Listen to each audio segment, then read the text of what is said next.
The gods vanished and left our world in chaos. Creating, altering, destroying. The Anthem is all that remains.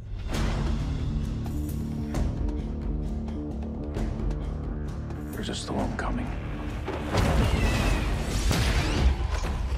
These walls can't protect us forever.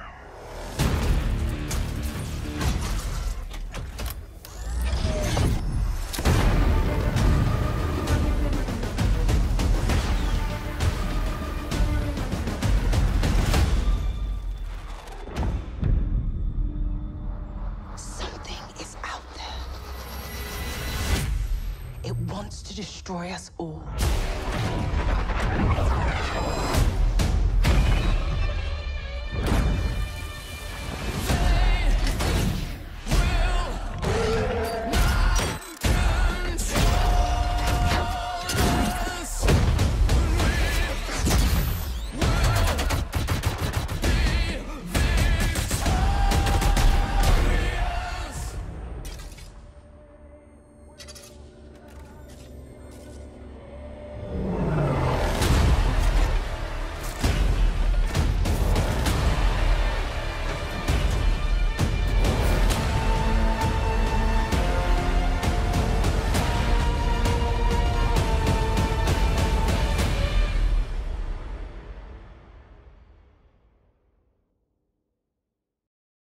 Draw down through.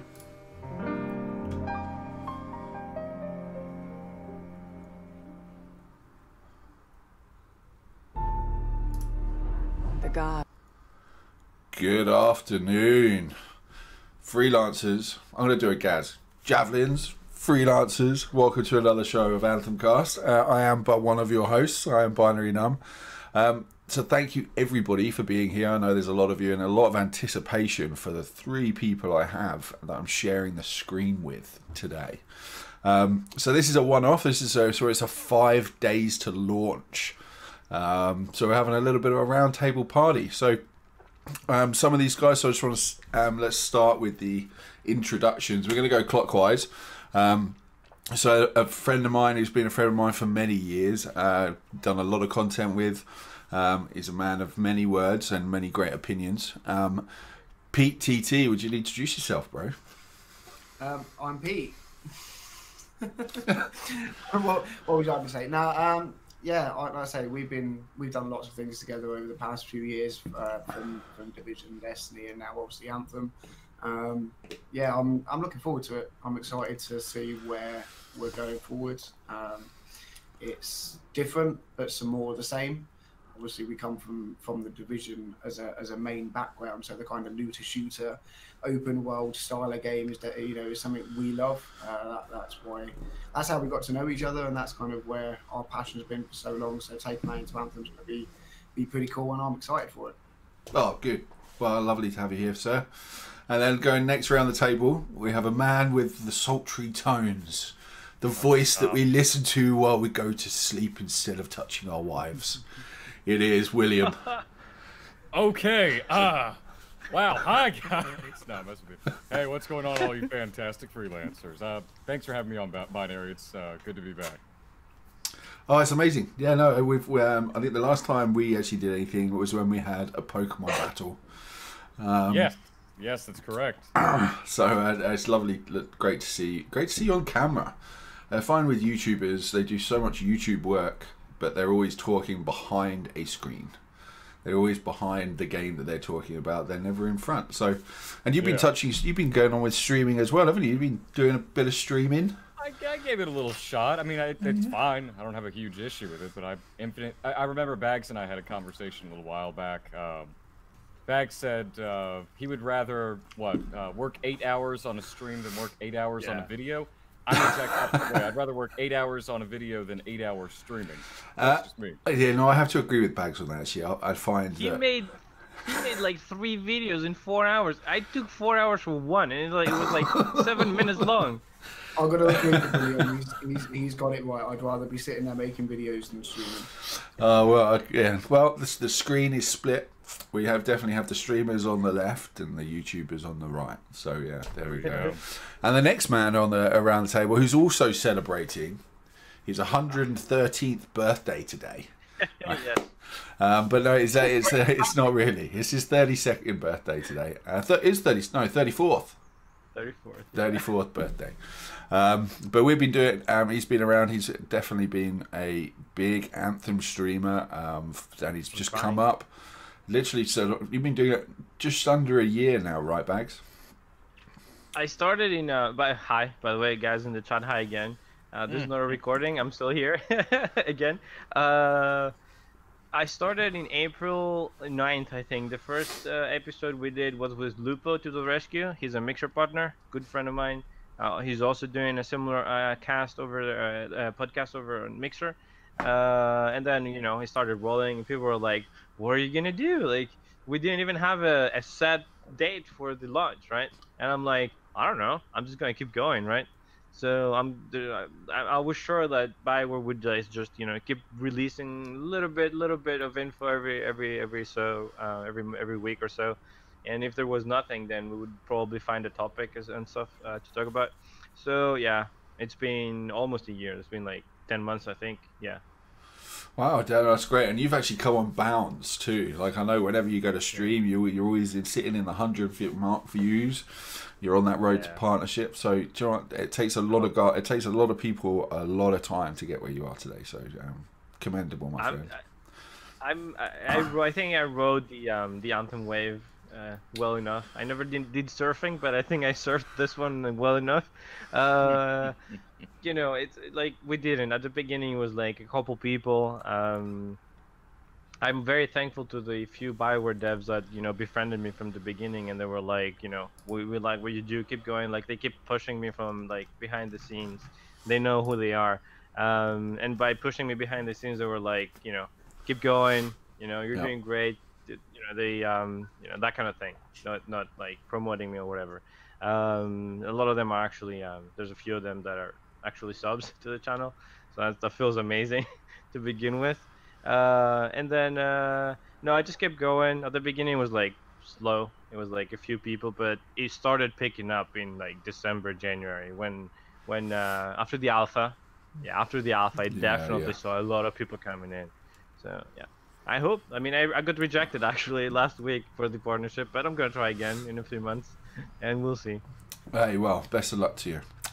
Everybody in chat. So obviously there's a lot of you, and there's going to be a lot of questions flying around, and we're going to try and cover as much topics as possible. So we're sort of setting around 90 minutes. If it does go over, it does go over. If it doesn't, it doesn't. Or it could end at 60 minutes because you've all disappeared and you're found something better to do. So, but hopefully that won't happen.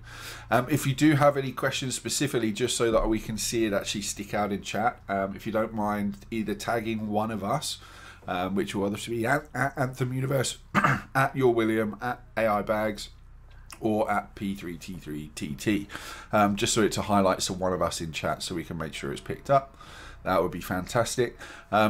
How is everybody in chat today? Hopefully we're not going to see any smashing of Fs as we start talking, and hopefully everything goes through as properly as well. So I think what we're going to start with, and it's something that a lot of creators don't actually get the opportunity to do or talk about, right?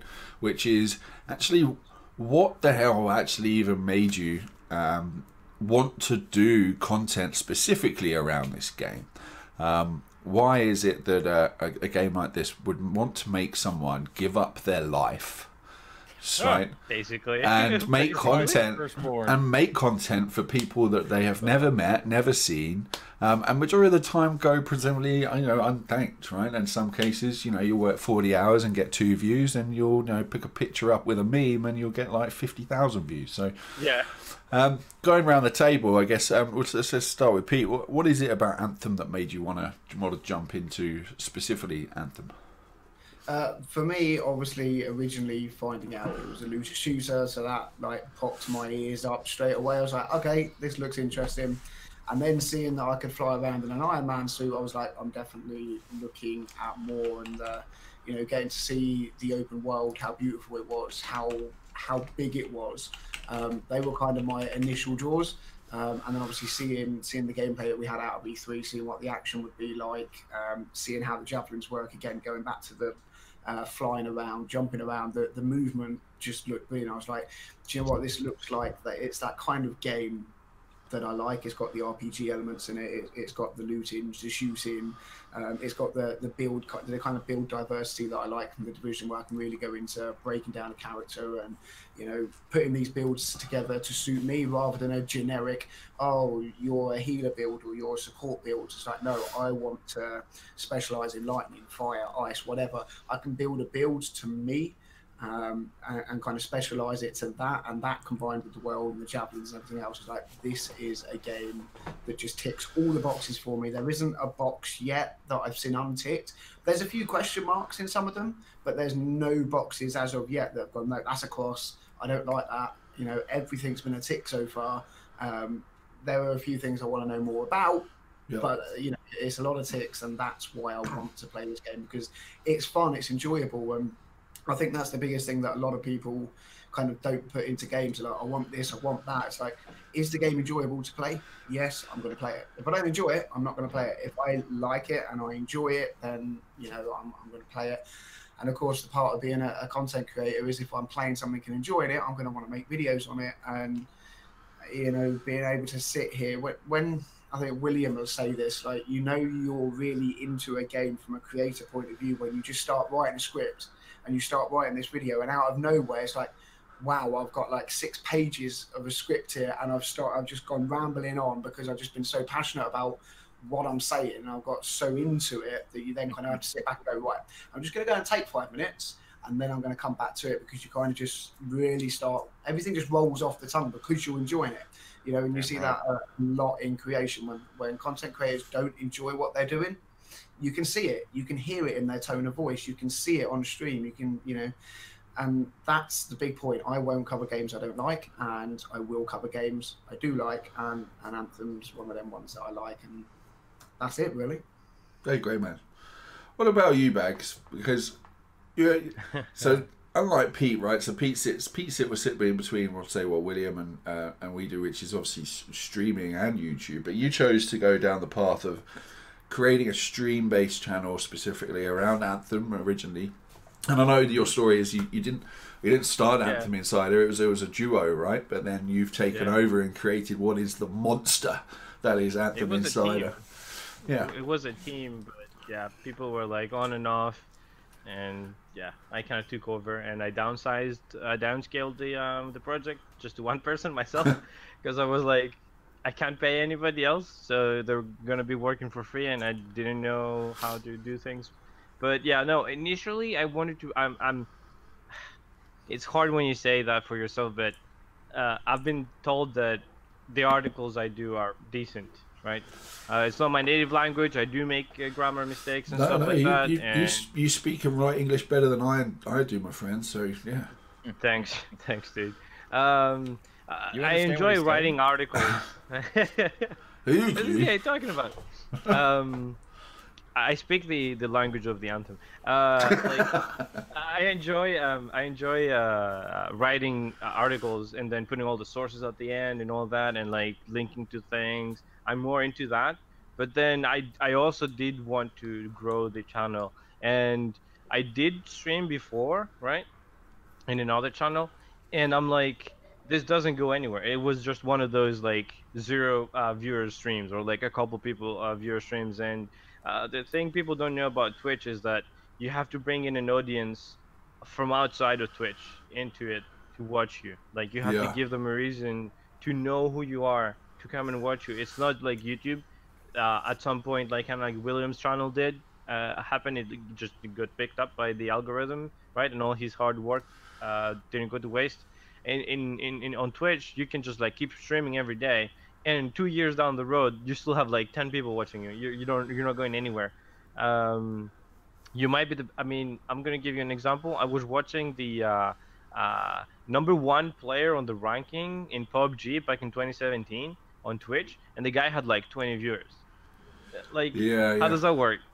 And yeah, basically you need to build a community is what I'm trying to say. And I was like trying to figure out a game or something that's going to interest me enough to stay involved with it and follow it for a long time. And when I saw the trailer at 2017, I'm like, this is it. This is it. This is a good idea. And I'm doing the same now with Apex Legends. I'm definitely gonna do some content for that as well. Whoa, stop swearing. Because... It's Anthem only. No, I'm joking. I know. I'm gonna do some Apex Legends as well. So yeah, basically those were the reasons behind mine. I like the game a lot. I was gonna play it anyway, and I'm like, I'm gonna be researching this anyway, so I might as well look how I can do more about that, right?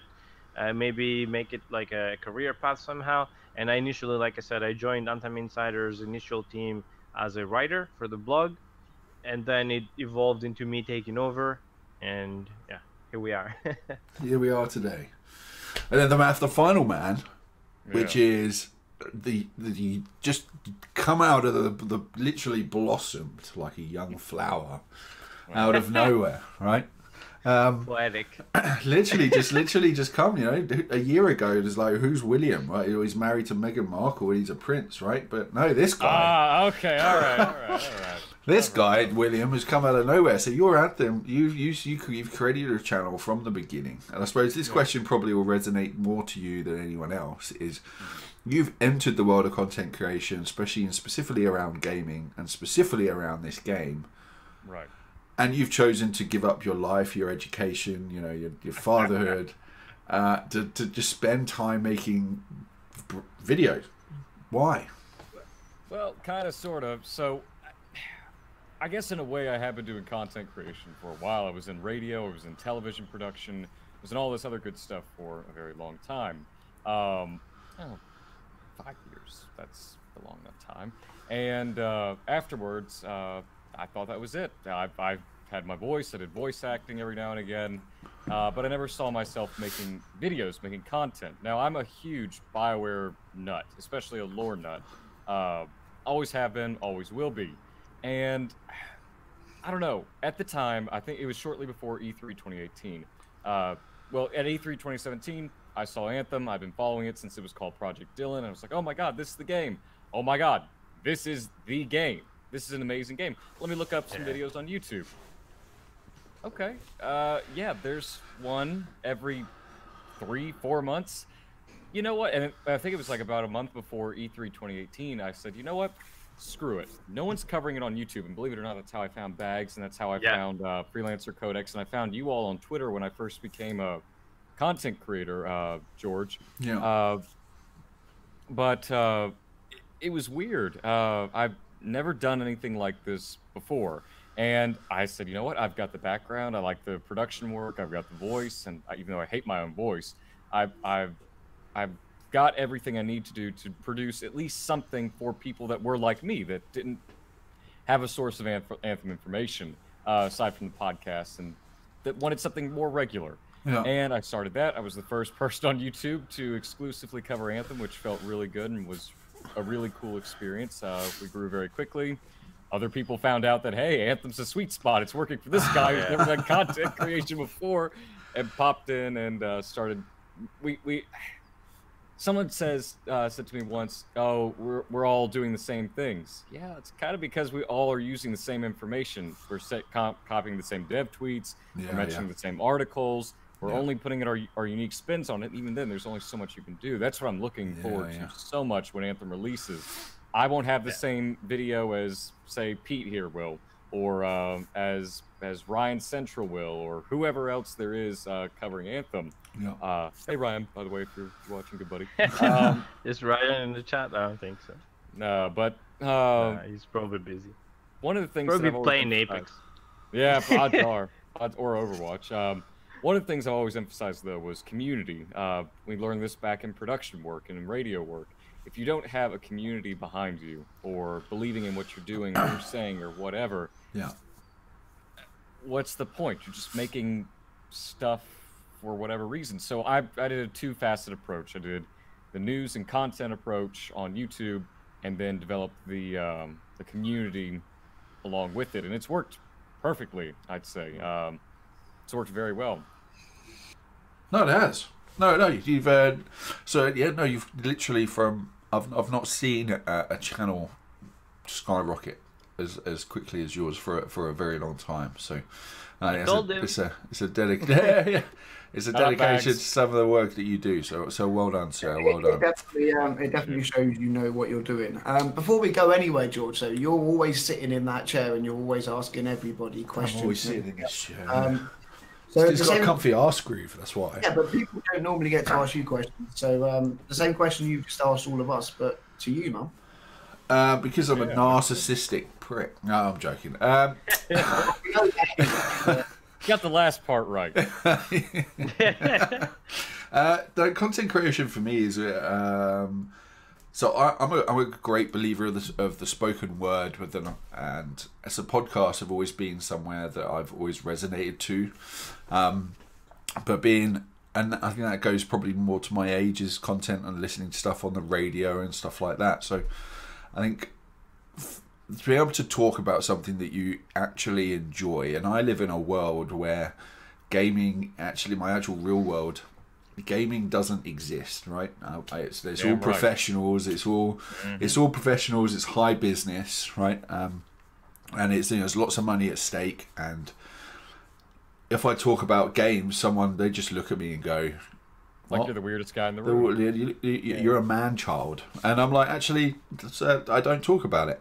My wife looks at me very odd and she gets very frustrated with the amount of money I spend on my games. And my daughter, thankfully, also plays games, which is great. But yeah, for me, it's actually my own little space, right? It's my own space where I can talk to like-minded people. I can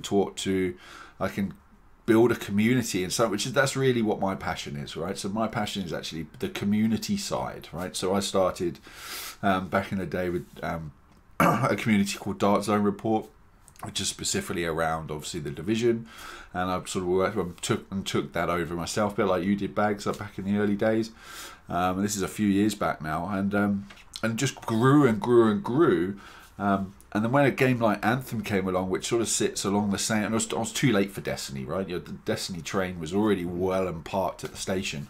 The moment I saw Anthem, I was talking to Gaz, and we were watching the E3 reveal live ourselves. We were doing a news podcast at the time. We were like, dude, we got to cover this. And that's where we started. So everything I do will always start around the community first. So that's where our Discord and our Twitter was the first things. And then we did the podcast, and then we started with YouTube, and now we do streaming, right? So Gaz does the YouTube side, and I do the streaming side. But the former, it's always the people first, and that's the bit that I enjoy the most. But then also, I've grown to love to do streaming. I've loved the direct interaction with all the people you get in chat. There isn't actually anything quite like it. I sort of understand where webcamming and web girls come from now. It's like if you're into that type of thing. Is that your subtle saying you want? But I understand why it's been. Desire. I think what it is what I actually understand is how that has been around for a good 20 years, right? And streaming like this hasn't. But I understand why now as a medium it can be enjoyed to people who want to be involved. And there are for people who just want to sit back and lurk and watch people enthusiastically talk about games that they enjoy to play, and which is why it's an incredible medium. So everybody who's in chat today, thank you very much, and we're going to try and so if you want to chuck your questions in. Basically, guys, what George has just said is if someone drops a biddy, he might show a tiddy. That's pretty much what he just said. I've been trying to respond to questions as we've gone through. I love it. William, as one of the law guys, maybe you can answer this question. What's the crack with the ciphers? What do you mean? What are they? What's their kind of role in Anthem? Who are they? What are they? The ciphers are a group of individuals who have a natural affinity to hear the anthem of creation. Corvus, which are kind of like the, Homeland Security, spies, whatever, a couple centuries ago, introduced them to Ember, which is this material that's kind of like the byproduct of the anthem of creation that we use to build our suits and all manners of technology. Our javelins are made out of Ember. And they introduce it to these ciphers, or these children who have an affinity for the anthem of creation. They can hear it, boost their natural abilities, and they're able to gain abilities such as telecommunicate powers, telepathy. You'll notice that in our javelins, whenever the HUD goes down, not all of them have like eye slots or whatever, eye slits, so you can see through it or see through what you're doing. They're actually sending you images of the world directly into your mind, and they can reach out and connect with other people and patch them into your mind and or what have you, and do that. That's essentially a cipher. They need these chairs and called amplifier chairs, right, guys? True. Yeah, amplifier chairs, and they sit in, they patch in, and from there, they're your eyes, I suppose, and your eyes and your mind. Yeah. They're projecting basically the world into your mind so you can fly into the suit because you can't see outside of it. It was one of the things I was speculating so hard about it at the beginning. I was like as soon as I saw the trailer and she goes in and like the ranger thing comes in, I'm like, all black. Is that a screen? Yeah, it's like a screen. Like, how do they see? How do they see outside? It's like because like in modern fighter jets and like especially tanks, mostly the brand new like 2017 and like later models, you can't see outside. There's like video feed from outside, yeah, and like lidar and radar and everything, and like you don't have a visual to the outside. Like you're locked inside basically. Could you imagine what that's like? Oh, awesome. Yeah, I guess awesome would be the word for sure. Really? I get a thing for tanks. Well, I don't know. Could you imagine as a being actually relying on a telekinetic connection to someone sitting outside of what is happening somewhere else, devoid of your physical experience, telling you how to be able to pilot and see? It's a huge trust. Could you imagine? Like that's like it's a huge trust thing. You would really have to trust your cipher, I guess. Do not fly you inside, like, I don't know, an ancient titan's belly or something. George, would you trust Gaz to be your cipher? Hell no. Like, if you could just imagine that, though, it's profoundly incredible to think. I suppose the closest you could draw along to that would be something like Pacific Rim, right, where you have to share half your mind with someone to be able to fight through. I think that's probably the closest thing. But it's a fascinating piece of lore, though, that you can jump into. And I know that you and I have probably seen a little, William, have probably seen a little bit more of the lore than what obviously most people have since we've been to the capture events, right? But oh my god, so much to discuss and cover and make videos on. Oh my god! But Anthem is doomed. Oh my god. Anthem's a dead game. That was my favorite comment from this morning. I was reading on one of my videos. It's an incredible lore story. So where do you think that given that lore is going to play such a heavy part to the game, what is it? What do you think that people are going to be most drawn? What draws you specifically the most? And we'll just go around the table again about the lore that drew you in, because let's face it, we saw more of the lore than we did gameplay when the game came around, right? Yeah. For I me, suppose, yeah. No, you go. Oh well, for me, George, no, host first, yeah. For me, it's always it's this space opera, right? So I've always been a huge fan of space operas. Star Wars, Star Trek. Well, we've got Babylon 5, we've got Serenity, we've got, oh my god, there's loads that can carry on, and just it's the fantastic cool way of vision that you can have, that everything that you do doesn't always need an explanation, right? It is just the way it is. And I think that's where, games like The Division will struggle with its lore, because it has to be precise in the reality we live. And the big thing for me, especially around Anthem, is because it's so it's not whimsical, but because it's such space opera. Yeah. Everything you see can be the creation without explanation, and I think that was the biggest thing for me. Yeah. It was created in an amazing way. Like I think Jay, I don't know who starts the thing. Like who comes up with that idea? How do we I don't know whose job description is to figure out how do we explain these systems to the player, or how do we make up an excuse for it. Like the fact that they can literally make, I don't know, a flying keyboard that shoots lasers out of its keys, right? Like literally they can make that and be like, the Anthem touched the keyboard and this is what happened. Like they can do it. It sounds ridiculous, but they can do it. They want. Yeah, they have all this creative freedom to do literally anything they want. They can implode the planet. They can do anything, absolutely anything. And I'm very interested to see. There's a very part like the Iron Serpent, I think it's called, something you go through. It's like a huge like it's kind of like portal thing. I saw it in one of the videos. I didn't memorize it exactly. It looks like it's like a portal that you go through, and it keeps you like, you fly through like some sort of like Anthem kind of like weird force something. It looks basically like a wormhole. Is what I'm trying to say. Yeah. I can see that being used in so many creative ways. You can even go to other planets or something, I guess. It would be awesome. There's also this portal thing in the I don't remember the area exactly. It's called something observatory, and yeah, like they can do anything. Yes, they said Jones Squire 438 literally has said it was the fact that the freelancers have to defend those that can't, and I empathise with that. I like that a lot. That says a lot about you, my friend. So Dan, that's a great statement.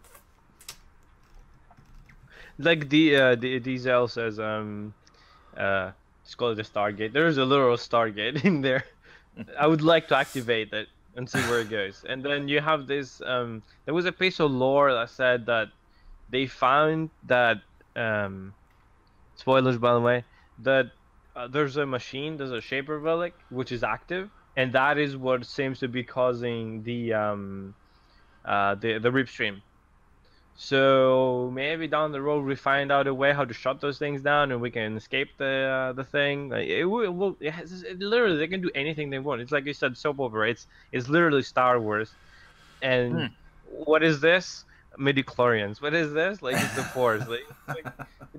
How did you know where to shoot? Oh, it's just the Force. Like they can do anything. Like it doesn't have to make any sense. They can explain it through the lore, and it's great.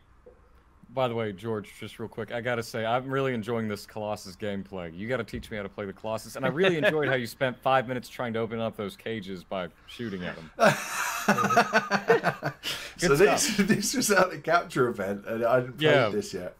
And that was funny. But then the thing is, you're spending more time up in this footage than you did in the entire weekend when we were playing.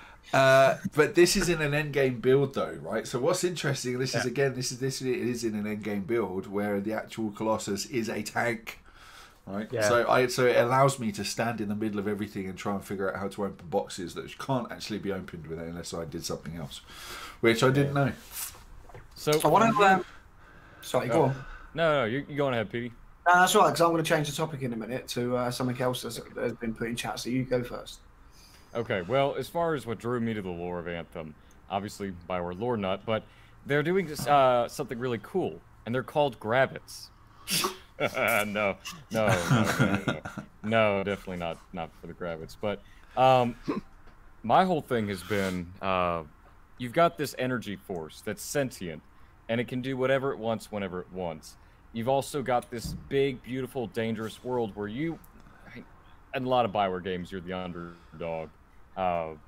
Or doing some path of redemption. That's kind of a typical Bioware staple.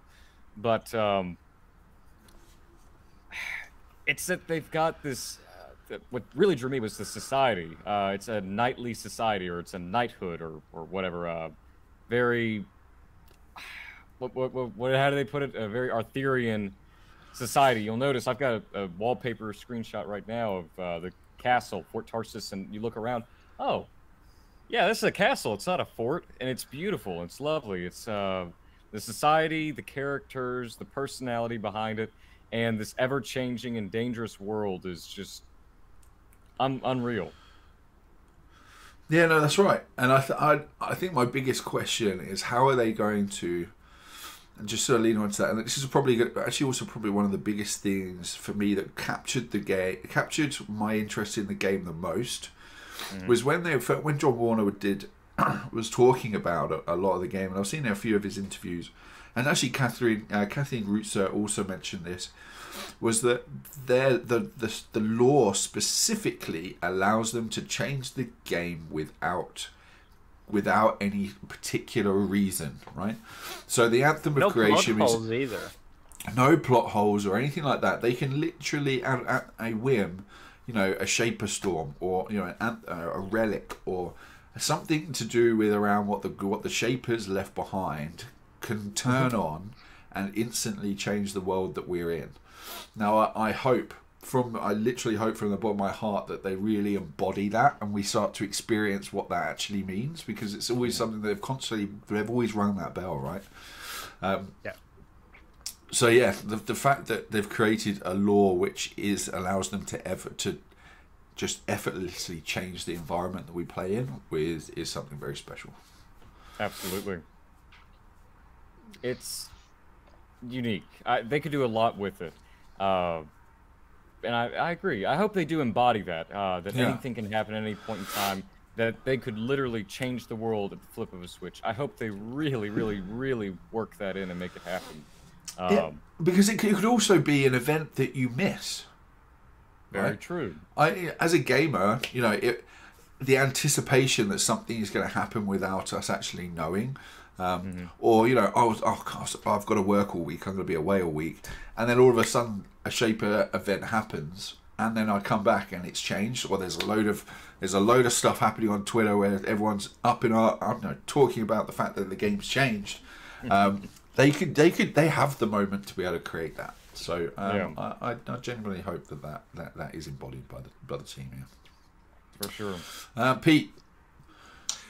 Yes, lore. Sorry.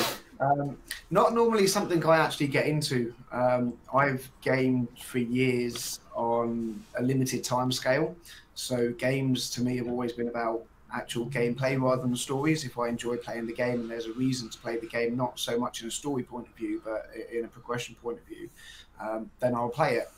My first kind of real jump into any form of story lore for a game was Destiny.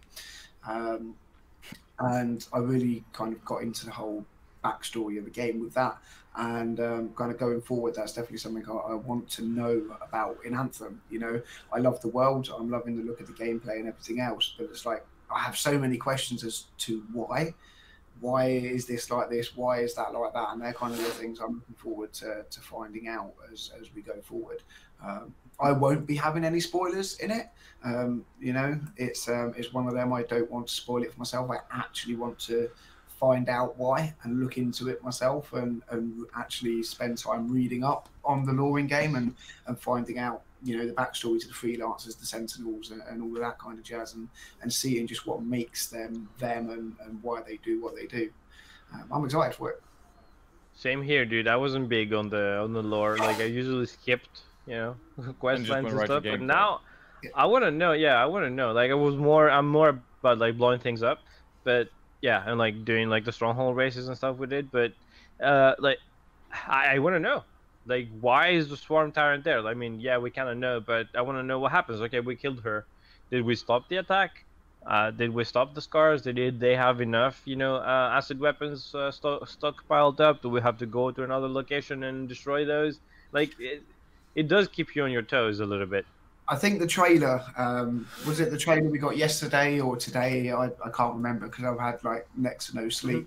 But you played it this morning, where we saw the Colossus outside fighting, and the Ranger kind of took the kid off, and the Dominion went in and kind of just fucked everything up, And to me, it was just like, wow, now I need to know more. Like, that just opened my eyes. Like, George, you know this, but I've never played a BioWare game. Kind of leading up to Anthem from back at E3. So I was actually out at E3 and I was talking to George, and I was like, there's this game called Anthem and it's amazing and I want to know more. And he was like, dude, you've never played a BioWare game, you've got to know about the story. From a storytelling point of view, they are brilliant. And I've tried to go back and play the Mass Effects and things like that. just to get a kind of experience as to how BioWare make a game. And I am looking forward to that in-depth storytelling because, like I say, it's new to me. I never really played games that did have story to them. You know, I was Call of Duty, Battlefield, things like that. And then as I got into Destiny, Division, and the kind of more story of games came about, that's when I started to be like, okay, this is really interesting. And you play the game. I'll use Destiny as a raid, for example. You play the raid, you learn about it as you go through. Like you learn the mechanics of the raid, and you maybe learn a name or two, and there's a little bit of dialogue from the ghost and things like that. But you don't really know who you're fighting and why and what the backstory to the characters is, because you have to go offline and onto a third-party app for Grimoire and stuff like that to find out about it. And that never really was my thing. But I ended up doing it towards the tail end of Destiny and into Destiny 2, and that kind of got me into the whole backstory of things. And then going back and playing those raids again with the knowledge of who's who and what's what and why we're doing this was brilliant. Yeah. And I'm hoping that Anthem kind of has that as well. So, it can really drive its story into the game, and you haven't got to go out. Yes, there's elements of wanting to go out and find codex entries and stuff like that from falling javelins and everything else, but from what I've understood from BioWare, they're really good at driving that story into the main game, and I'm excited for that. Yeah, that's interesting. So, but they've taken let's sort of dive into that a little bit further, right? They've taken a very different approach to their storytelling with Anthem, right? They've gone very almost Monster Hunter World-esque, where your Fort Tarsis is your single player game, and that's where your story arc is delivered to you, right?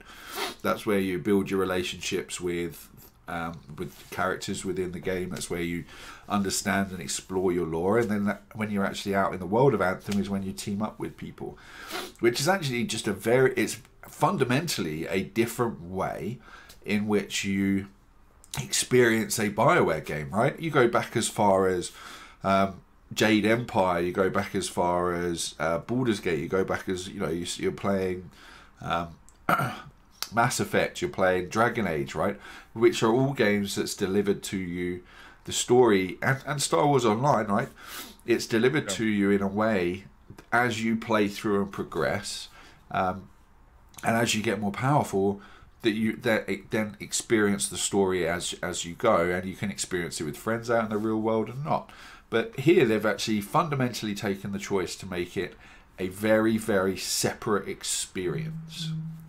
How that from your game experience, right? And this, unless you've played something like, I can't think of another game that they've done it, that a developer's done this apart from Monster Hunter World, and I wasn't too enthralled with it personally. I didn't find it.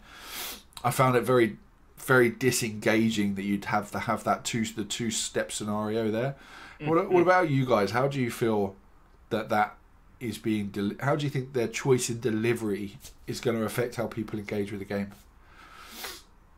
Because they have the choice not to, right? They literally have the choice not to engage within the lore, right? Okay, there are main story arc checkpoints that you're going to have to go and do, but a lot of BioWare's nuances in the way, and the nuances that we love about BioWare and their storytelling is it actually forces you to talk to those smaller NPCs through side missions and stuff. Then that's where the richness within the lore actually comes from. It pushes you to find more about that character. Whereas this way, that if you just stick to the story arc, you stick to the story arc, and you're probably missing 70% of the effort that they've put into the story, which is with the other characters. How do you feel that is delivered? What sort of, do you have any worries with how that people are going to miss or not engage in that? Anthem's definitely different from any BioWare game in the past. Most people are used to a BioWare story that takes up the entire game, and yeah, there might be some in-game or grinding or whatever. Mass Effect is a good example of that, where you've got this story that spans hundreds of hours. Anthem's unique in the sense that you could skip all the story if you want and go straight to the end game. But Anthem's world is large, it's vast, it's ever-changing for a reason. They want you to go and explore every last facet of this stuff. And I'm sure you're going to miss some part of lore. You're going to miss that one codex entry, or what did they call them during the The play test, George, the bubbles, the domes that you'd fly through and they give you codex. Yes. What were those things called? I don't remember. No, I don't remember the name of them. Like, no, they're little bubbles that you find are literally splattered around the place, right? You walk into them and they'll give you like the one in the demo on the dam where you just fly into it and it kind of comes up. Yes. Yeah. And same at the end, mushroom as well. Yeah, there's a few of them. About them. Yeah, but you're always going to miss something. But that's kind of one of the cool things, going back and exploring through the same place again, which, by the way, Anthem's map is absolutely huge, and the verticality of it is insane. High, low, middle, down below, temples, ruins, you name it, they've got it. Caves.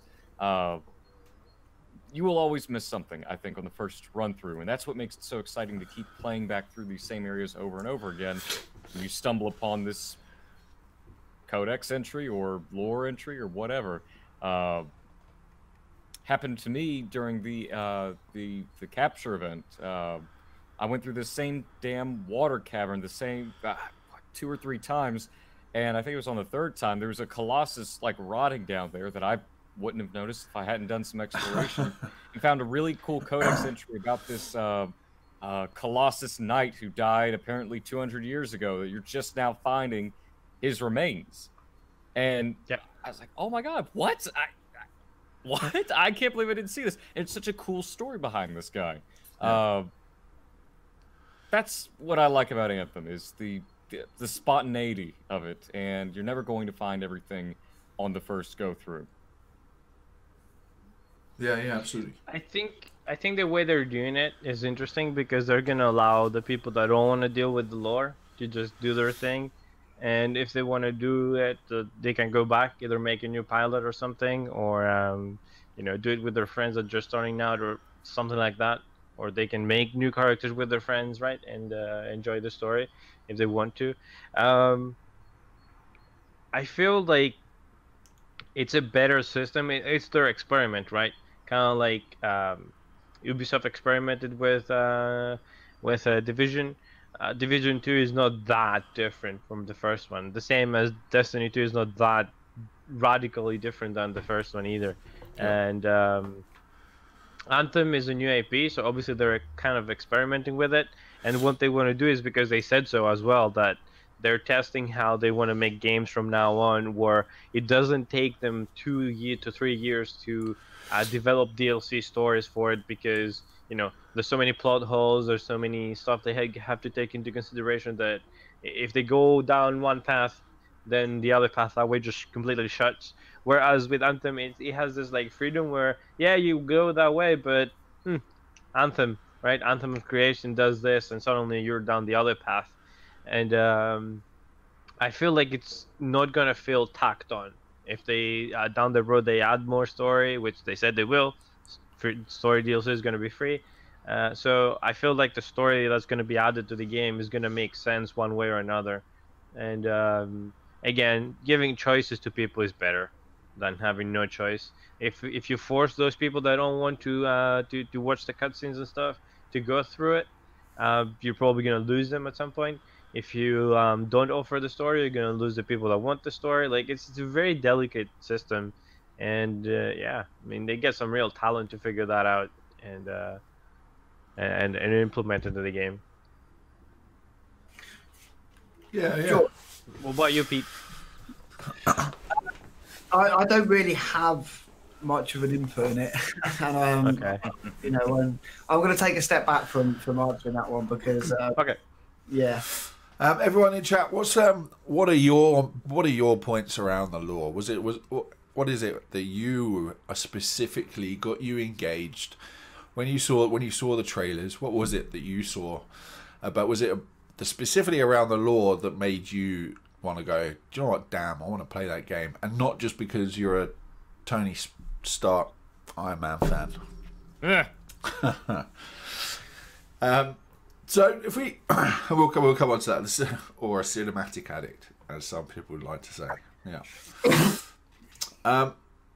So just thinking a little bit further on then, we're 5 days from launch, right? Ridiculous. So we fundamentally, it's crazy, right? It's come around really, really quickly. I've been doing this for what, almost 8 months now, and you guys been doing it for a little over a year, almost a year. Jeez, Pete. It's here. It is finally here. It is finally here. I'm waiting that update on the Game Changers network to get the code. And then it's here. It's like a few days. That's it. Yeah. Early access on PC, and then the 10-hour trial on the on Xbox, and again PC for basic. But it's here. Like if people, because I'm gonna be streaming that. If people don't want to avoid spoilers, just don't come watch. But if you don't mind and you want to see what it is, then go ahead and watch. I guess all of us, if you guys are gonna be streaming as well. It's here. Like, I can't believe it. Like, I mean, at this point, yeah, I do, because we did the demo and stuff. But before the demo, I was like so nervous. I was like, it's finally happening. Like, it's gonna show if all this work we put into it, is it going to be like a waste of time? And you know, you're still not certain. Excuse me. Because you don't know what happens like a month later, right? Hopefully people stick around. I feel it has enough content to keep people in. Like I said, the update on March, starting Act 1, is going to be very important, and I'm glad they're doing it. There's 3 strongholds at launch. Like you were saying about the future content, I'm glad they're coming out of the gate so quickly with it. I think that's kind of, if we look back over the past couple of years at new IPs, you know, Destiny, Division, Destiny 2, and quite a few other games, they've come out, they've been brilliant, but the dev team or the publishers, whoever decides it, seriously underestimated the gamers and how quickly they would burn through that content. And that was one of my biggest concerns with Anthem when we originally heard about what was coming at launch, 3 strongholds, this, that, and everything else. I was like, okay. So if in, you know, I see myself playing on the 15th, by the time the 22nd comes and it's the main game, I'm already going to be hitting endgame and bashing through strongholds and everything else. I'm going to start getting really bored really quickly if there's nothing new for me to do, or there's no reason for me to do what's already there. So for them to come out the gate themselves and say, we know the game's coming out with limited content, it's good content, we think it'll keep you busy for a while, but we're going to come out the gate strong and put this out, I think it's brilliant. And I hope that they keep up with the players and how quickly they're going to burn through it. But at the same time, I hope they don't try and cut corners doing it. I would rather wait a little bit longer to get good content than have a Destiny Dark Below where it was a poor DLC, and that obviously left a sour taste in people's mouths. And then you get that DLC come out, it's not very good, and you know it's going to be a few months till the next one, so people go away from the game. I would rather have less frequent updates, but bigger and better, than more frequent if they're going to cut things out and not be as good. But I'm glad they came out of the gate so strong and said, look, we know we're going to be short on a few things. Here you go. This is literally going to be weeks after launch. But I also wonder whether there's anything to do with competition as well. You know, they're also a business, and they're going to be a looter shooter of what else comes out in March, but you've got the Division 2 coming out.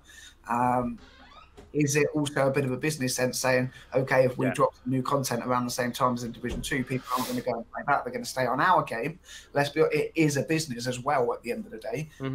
Is it a two-pronged attack? That's a very good question. It's also a very good point, because yes, you know, Pete and I both know, right? We are avid Division players as well, and you know, my whole community thing started back with the Division. So the fact that I have my two biggest games coming out within a month of each other is basically like my wife finding out I have a mistress. You know, it's like, I am literally stuck between a rock and a hard place. So it's going to be a challenge. It's going to be challenging, but I think there's also a very very big differentiator between the two games. And it's the same as where you have Destiny and the Division, and you're probably going to find that Anthem and the Division they're very two different games. And I think there's also a very, very different demographic that play the two as well, right? the Division, I find, and one, it's an absolute beautiful community.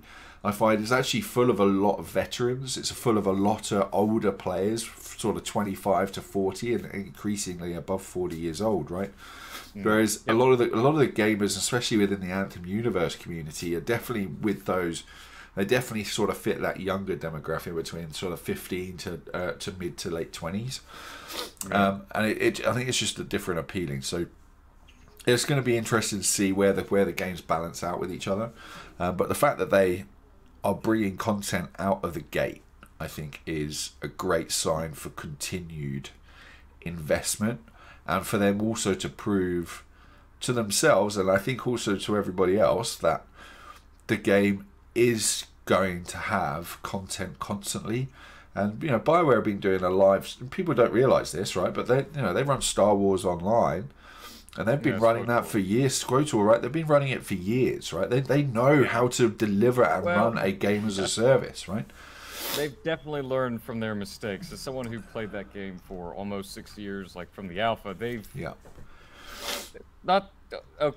I love BioWare. I just want this to be known, but they've dropped the ball a lot with SWTOR. A lot with SWTOR. And I think they've learned from their mistakes, and they're going to do better with it, with Anthem. They've been working on this content we'll be getting in March since November. And you're right. They're going to consistently have a flow of content coming. And even if they don't have like a new stronghold every other month, they've got the Shaper Storms. They've got ever-changing world events. They can add a new mode at any point in time, add a new type of mission to throw into the bunch, world events, et cetera, et cetera. That'll keep us occupied for a long time. And then adding new weapons, adding new inscriptions, because one of my good buddies, Grimslinger, pointed out that with inscriptions, they can literally make whatever they want without having to make a new model for it or whatever, and that can add all sorts of new varieties to builds. And there's an insane amount of stuff that they can change the game up with inscriptions, can't they? They can change the game with just by adding in a few different inscriptions that weren't in the game beforehand. And not just change it. Not just change it. When you want to add like a new boss, you don't have to make a new tier of armor models and their textures and everything, and make sure they don't clip with each other. It removes the armor part out of the team that works on the updates, because they already exist as cosmetics. So it's another team in charge for that. It's great. It's a great way to make a game. You separate the cosmetic part with the stats part. It's brilliant. It actually is. Like it might not be the game for everyone, but kind of like we can't not see the innovation in it, right? Yeah. So when you put like in a new boss and it drops a new item, that sword or so whatever, the weapon, it will have a model. But if it's like a new component or like a new legendary something, you don't have to spend extra hours working, so you can push out updates faster. That's what I think. Yeah, there's a lot they can do. So, there was a question in the chat earlier that we skipped, which I missed. They were like, what are our community's like biggest fears and what we're looking for? Just gonna bring that what we're looking for into the future. Yeah. Who wants to start on that? So I'm looking for an ever-changing world. I want to have new things to do, and I want a reason to do them.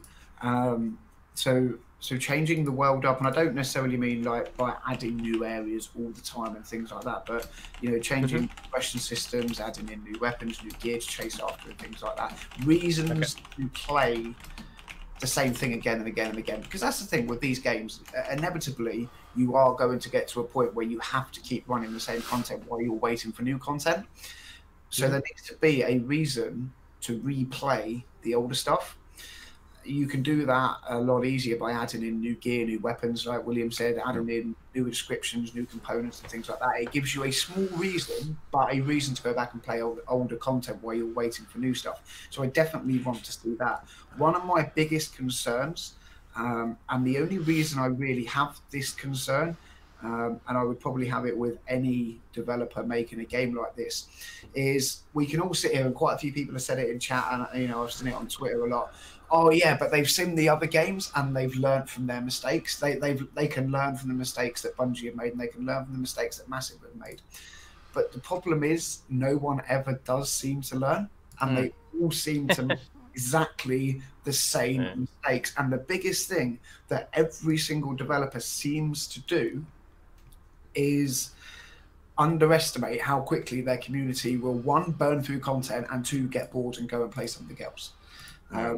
That is the biggest thing that they do. They're like, yeah, we've got this covered, you know, and they've given out a brilliant roadmap for content, but other games have also done the same, and they've still underestimated what people will do. You know, it's about drawing things out, and I mean, we look at the Grandmaster difficulties. Look at how they were. Like, they need to be something more than just giving the AI a million more health. They need to be smarter. They need to move around more. Maybe more AI. They need to come from different areas and things like that, rather than, you know, just exactly the same content, but they got a million more health, you know. They need to change things up, and that's how you kind of keep people going. So for me, it's about whether they can deliver on that, or am I going to very quickly be at endgame, have a build that I like, because I'm one of these players that likes one kind of thing. I'm the same in the Division. I have one build. It's a good build. I like it. I can do everything with that build. I'm not going to change it. I'm not going to go and experiment on it to try things out, because I like what I like and it works, and that's what I'm going to carry on with. And I hope that they can hit the nail on the head, and they have learned from other developers, and they don't underestimate how quickly people will go through things. It's a very thin line. Certain, but sorry, go ahead. No, it's at the end of the day, it is also a new IP, and like I said before, if you look back to Destiny, you look back to the Division when they first came out and the states that they were in, and you give them 12 months and look at where they get to eventually. It's a live service game. It's not going to come out, you know. I think a lot of people have to get it out of their heads that it's going to come out of the gate swinging every single all the way possible. It's going to be amazing. There'll always be a day one patch. Always. It's never going to come out and tick every box, have everything perfect. There is always going to be changes. There's always going to be way of life changes. There's always going to be certain things that they adapt to because of community feedback. And that's the biggest thing with these kind of games for me, is that live service and the developers listening to the community. And so far, BioWare seems to have done that really well. Look at the, what's it called? The social hub, or the launch bay? That is a direct thing from community feedback. You know, that would not have been a thing if the community hadn't been vocal about it. So yeah, we'll see where they go. I'm excited. I have my fingers crossed. I think they will do a good job, but I'm also sitting back like, I can see where it's going, because I've been there with Destiny. I've been there with the Division. It takes 6 months to 12 months to really pick up pace and get to a really good place with end game content and replayability and enough things to do to log on and play every day and things like that. We'll wait and see. I think it's a thin line. Sorry, William. No, you're gonna have back. I think it's a thin line, because I'm gonna use Realm Royale as an example. When you start tweaking it too much and listening to the community too much, you might end up with a game nobody wants. Like, this is exactly what happened to them. It was a great game for a month, and then they messed it up. And now I went back to it, like you said, Pete. Like, go back to it afterwards and see what changed. I went back to it, 7-8 months later, and I'm like, what is this? Like, it's a completely different game, and it's not fun, fun. And that's why it didn't, you know, it didn't make a dent to Fortnite's community like Apex is doing. And you can say the same. You can say the same for the literature and the shared world genre, the Anthem is, and Destiny and Division and other games are in. It is a very, very thin line they step on, and my personal fear is BioWare listening to vocal minorities instead of making in-game surveys or something like that. Like, figure out a way. I'm sure they have way more smarter people than me over there working at Bioware that figure out a way to what is it called? Survey the players that actually actively play the game. Because if I'm enjoying the game, what usually happens is I'm not gonna spend my time on Reddit. I'm gonna fire up the game and play it. Right? I'm not gonna go and like argue with people on Reddit about what needs to be done or what. So there's a disconnect there with there's a disconnect there between those who are vocal online with those that actually play the game. So you wake up one day and there's a new patch and you're like, who asked for this? Because we didn't, right? And that's one of my fears. But community-wise, what I've seen from the Anthem Insider community is if the 3 strongholds are going to be enough at launch, that's one of the major discussions lately. Obviously, the microtransactions and whatnot, how much they're going to cost. Does it matter? Do you mind? Like things like that. The roadmap lately, those kind of things. Like we keep no speculation. We keep focusing on what's good. There's gonna be 3 strongholds. We played one. We've seen the other 2, I think, and we like them, so we focus on that. Like in my community, we focus on what's good instead of focusing what might go wrong. Right? Yeah. If and when it goes wrong, we'll figure it out then, right? We'll see. But yeah, there's no like big fear that I can put down in like a. I would say maybe the game doesn't have enough of a player base to stay afloat. That would be the biggest fear, I guess, for everyone. That's it. Sorry, William. Go ahead, man. No, you're fine. You're fine. My thing has always been, I'm not afraid about a player base. I'm not afraid because there's already a strong one there. They've been sticking it out for 2 years waiting for this game. Yeah, we've already got our negativity and our naysayers and all the EA. Oh my God, the number of times I've been called an EA shill in the last month. Do you know what? Yeah. I have a prime example actually. Is we uploaded a video of just raw gameplay footage. Yeah. Just raw gameplay. There was no commentary, nothing. EA money. I was going to say it would help. I just been saying that it would help if I unmuted my mic when I was talking to you guys. Like, how much do you get paid by EA? And I'm getting paid in EA bitcoins. I don't know about you guys. There's definitely a stigma because we uploaded some content footage of it was what freelancers do, right? It was just an early game story mission. And the thumbnail had the EA Game Changers logo in, right? Which we have to do because it's pre-game. Yeah, it's launch footage. You have to do it, right? And someone commented, "I love how biased EA Game Changers are." Oh my God.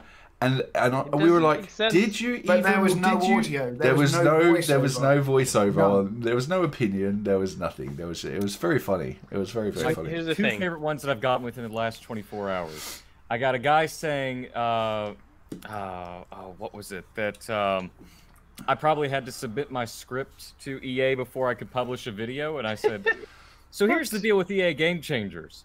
They fly me out so I can get exclusive content for you all. I don't get paid a thing, and I do all this for you all. These are my opinions still, not EA's, and all they request is that we say, for flying us out and paying, what, $1,000 to, if not more, per individual to travel them out there and get this footage out there, and we put 5 seconds in front of the video, this video is presented by EA Game Changers, when really we should say this footage is presented by EA Game Changers. But anytime I have the EA Game Changers logo, I have to make that whole disclaimer of, oh yeah, by the way, all opinions are my own. EA has never paid me, nor will they ever pay me to make anything about Anthem. These are all my thoughts and opinions as a hobbyist, an experienced gamer, and something. I've got it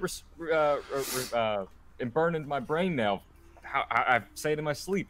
And then another guy was like, oh, EA Game Changer. Yeah, similar to your thing. Like, how unbiased can they be? And then another one was like, oh, this isn't endgame footage. This is just from the demo. How can you get this stuff from the demo? Listen to the first 30 seconds of the video. please, before you make a dumbass comment like that, you're wheezing back. People don't know.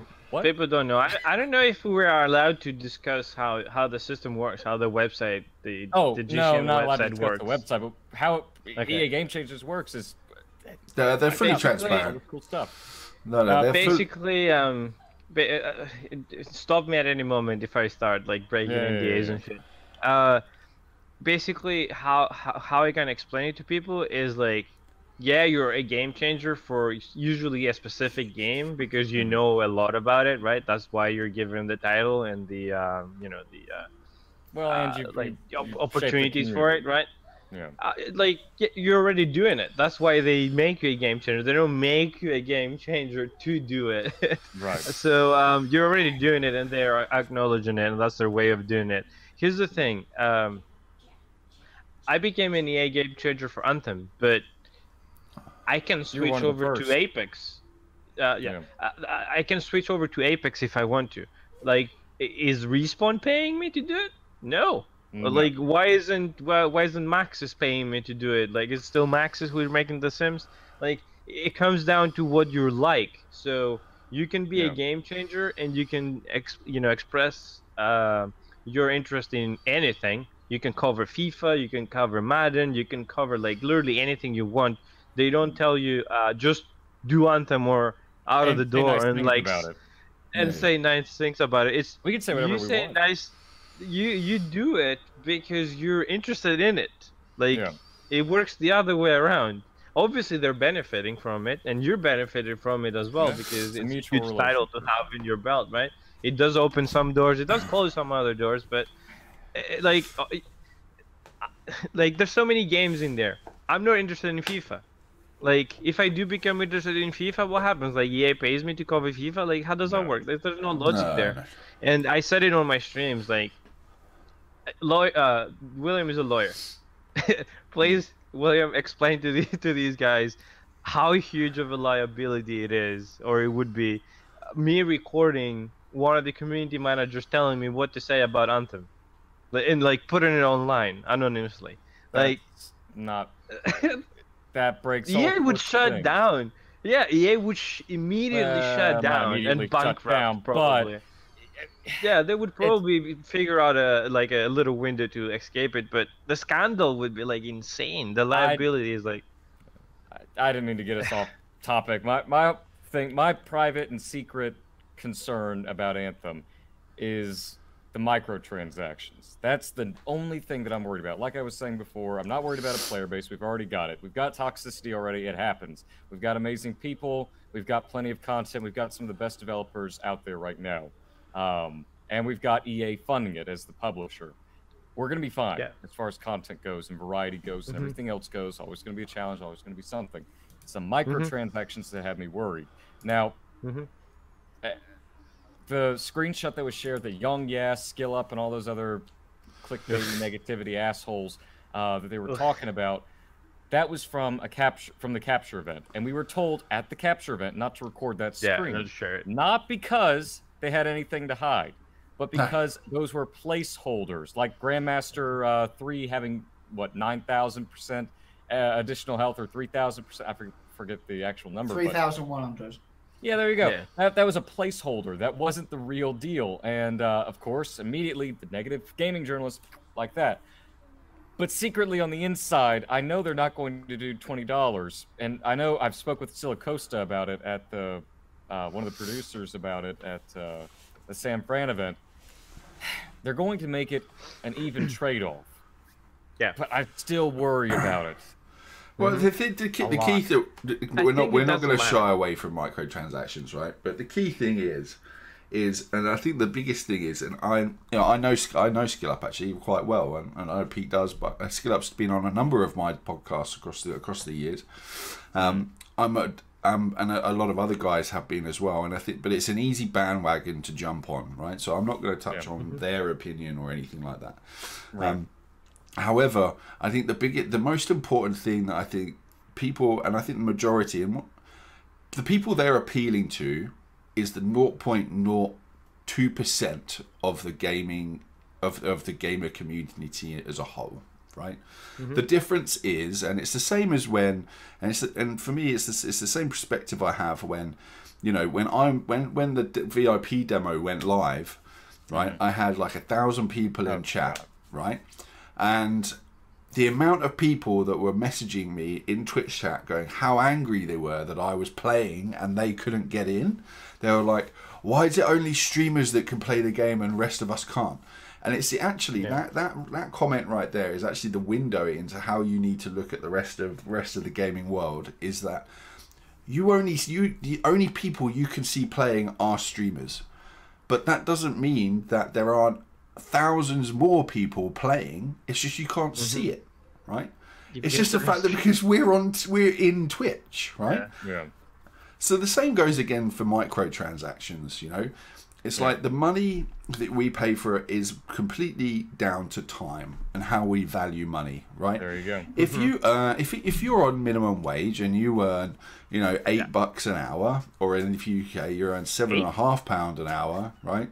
Try 3 in Greece. I know. Well, Greece is going. Yeah, well, Europe's a different question altogether, right? But That's why I'm doing this. I'm making more. But if it's down to your value of money, you know. For me, $20 is $20. It's not a huge amount. My daughter gets £30 a month pocket money, right? So for her, £30 is a lot of money. For me, I'm so far into my working career, 20 quid's not a lot of money for me, but it is to some people, right? The real question is how much is that $20 worth in your time, in game time spent?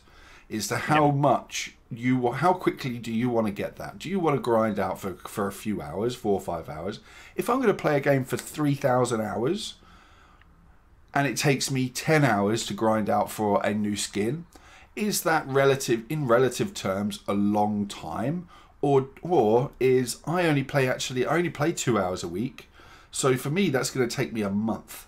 So actually, I'm gonna pay that $10. I'm going to pay that $20, whatever it is, to be able to get that skin. So whatever price they set, it's always going to be wrong for someone. But it's down to the value of how much time you spend to the value of your own money. The thing also is everything that's going from microtransactions. Yeah, it's cosmetic. Yeah, it can be earned, and it all goes towards development or however they do it, going towards salaries, investors' pockets. You name it. They do it and they use it accordingly, and I don't mind. Hell, I've spent $600 on Warframe in probably the last however many years I've been playing it since the alpha, if not more, for sure. And I do it because it supports the developers, and I value my time way too much to spend upwards of 40 hours grinding. That's an exaggeration. Maybe 20 hours grinding out a Prime Warframe or whatever. Yeah. And Anthem, I already know I'm going to spend $30 day one to have my storm look the way I want it to look from the get-go, and then earn the other cosmetics. I don't have an issue with that. My issue comes in where people I don't mean to be bashing Skill Up. I used to enjoy his journalism. I'll do it. he tweeted at Mark Dara, hey, so do we have an official thing on the pricing or whatever for the microtransaction? He says they're still being adjusted, and he's like, well, this doesn't give the audience, or this doesn't give gamers an accurate representation and doesn't help them make an informed decision about their purchase. All the cosmetics can be earned in game. They don't change how you play. It's how and you can earn them, and you can spend money on them if you want. But I've got a better one, William. It doesn't affect how gameplay. It doesn't affect gameplay. I think that helps to make someone make an informed decision. And I agree, and I do agree with you. But there is one side of his logic does make a little bit of sense. But however, it's you know, that is like a ton weight being held up on a string of cotton. Is that the cosmetics and personalization within Anthem, right, is part of the game loop, right? How you look is part of the game loop, right? Which is why they developed the launch bay, right? Because there was no way for that social interaction to actually take place, right?